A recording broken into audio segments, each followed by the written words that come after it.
हायकोर्टाच्या आदेशानंतर आता वांद्रे येथील वांद्रे स्थानकाला लागत असलेले जे झोपडपट्टी आहेत यांचा तोडकाम हे आता जोरदार पद्धतीने सुरू असल्याचं पाहायला मिळत आहे। खरं म्हणजे आजचा हा तिसरा दिवस आहे या कारवाईवरती। अतिक्रमणाची कारवाई ही गेल्या 2 दिवसांपासून सुरू आहे आणि आज आपण पाहतोय की तिसऱ्या दिवशी सुद्धा या ठिकाणचं 50% काम हे पूर्णपणे झाल्याचं या ठिकाणी पाहायला मिळतंय। त्यामध्ये 2 मस्जिद सुद्धा या ठिकाणी जे पाडण्यात आलेले आहेत। मात्र काल आपण जर पाहिलं तर या ठिकाणी काही लोकांच्या माध्यमातून त्या ठिकाणी पोलिसांवरती दगडफेक केल्याचं पाहायला मिळालं। मात्र सध्या परिस्थिती ही नियंत्रणात असून या ठिकाणी मुंबई पोलिसांचा बंदोबस्त तैनात आहे आणि त्यासोबतच या ठिकाणची जी झोपडपट्टी आहेत हे पाडण्याचं काम हे आता वेग घेताना पाहायला मिळतं। आपण पाहिलं तर या ठिकाणचे जे 4 मजली ठिकाणी या ठिकाणची घरं होती ही आता पाडण्यासाठी सुरुवात केलेली आहे। त्या ठिकाणी JCB सुद्धा त्या ठिकाणी 4 JCB तैनात आहेत आणि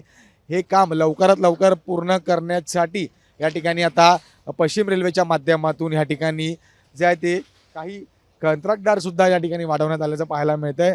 या ठिकाणी आपण पाहिलं तर सर्वात या ठिकाणचा जो काही घराचा घनकचरा आहे हा सुद्धा आता या ठिकाणी साठा एकंदरीत करून त्या ठिकाणी डम्पिंग ग्राउंडला नेला जात आहे। त्यामुळे 23 तारखेच्या आत ही संपूर्ण कारवाई ही पूर्ण करण्याचं आश्वासन त्या ठिकाणी पश्चिम रेल्वेने दिलं असलं तरी या कामाला आता गती देताना सुद्धा त्यासोबतच पाहायला मिळतं। त्यामुळे हे काम आता लवकरात लवकर पूर्ण करण्यासाठी युद्ध पातळीवरती या सर्व झोपडपट्ट्यांचं तोडकाम सुरू असल्याचं पाहायला मिळतं। मात्र दुसरीकडे जे 100 झोपडपट्ट्या या अधिकृत आहेत यांच्या झोपड्या तोडणार नाही असं सुद्धा आश्वासन त्या ठिकाणी दिलं गेलं। त्यामुळे या संदर्भात पुढे काय पावलं उचलले जातात हे सुद्धा पाहणं तितकंच महत्त्वाचं असणार।